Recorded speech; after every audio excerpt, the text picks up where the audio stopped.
Thank you. Joining me now is California Democratic Congressman Ted Lieu. He was chosen as one of the impeachment managers for the case before the Senate. Congressman, it's good to have you on. Thank you for doing this. So let me just start with, when should this trial begin? Thank you, Chad, for your question.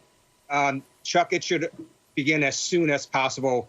The House, on a bipartisan basis, voted out the article of impeachment, incitement to insurrection.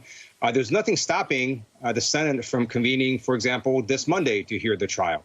And so we continue to urge the Senate to have the trial as soon as possible.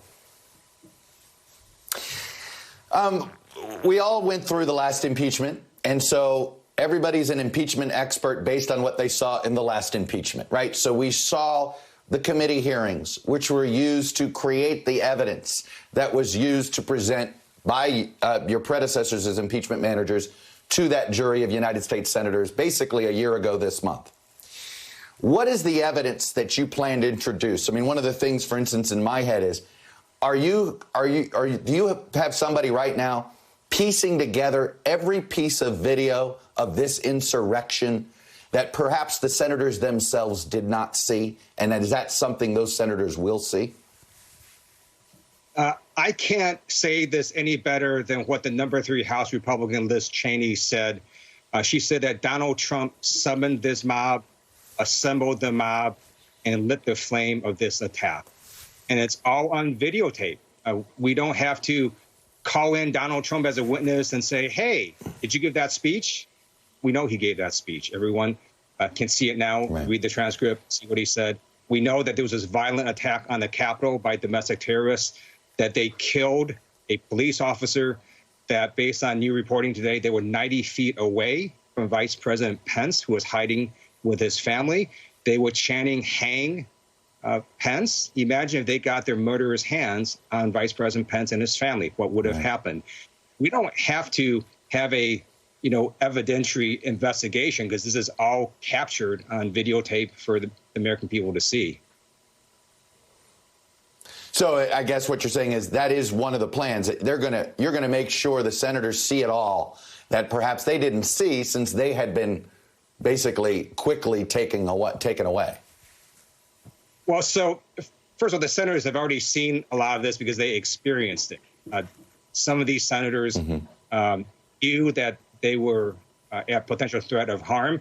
And based on new reporting, we know that some of these domestic terrorists were trying to assassinate elected officials. They were hunting for senators and representatives and Vice President Pence.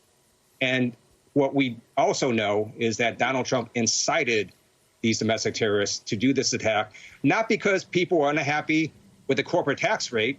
They were doing this because Congress was going to formalize Donald Trump's defeat and Joe Biden's win. And Donald Trump was trying to stop that. How much of the Georgia, it's interesting, if this, my guess is if we had 6 months to go, what he did with Georgia, you could probably create another article, if you will, essentially a second indictment of another crime or another high crime or misdemeanor. How much do you believe Georgia should, in your view, be a part of your case to those Senate jurors? That's a great question. The article itself does reference his phone call with the Georgia Secretary of State, where he told him to find 11,780 votes, basically to overturn the election. And this goes to the whole point of why Washington, D.C. looks like an armed fortress right now. It's because Donald Trump, for over 2 months, spread the big lie that the election was stolen.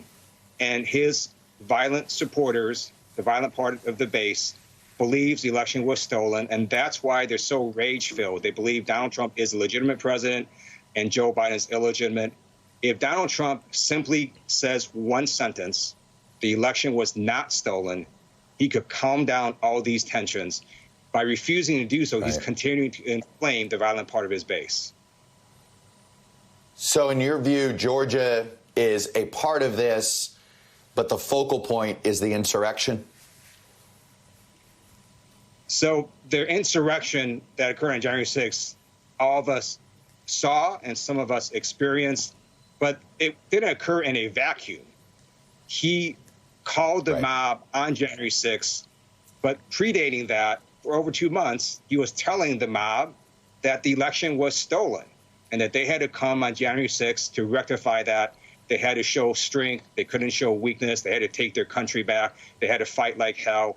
Right. So this is all going to be in context when the senators see this. And the senators already know this because for 2 months we all experienced Donald Trump's lies.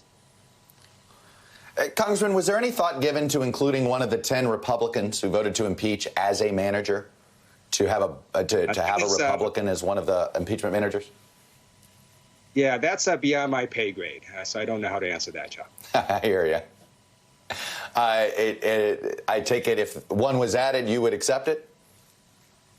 Yes, absolutely, I would. This was the most bipartisan impeachment in U.S. history, and we also expect that we're going to have a bipartisan amount of senators who will take their votes after the trial is concluded.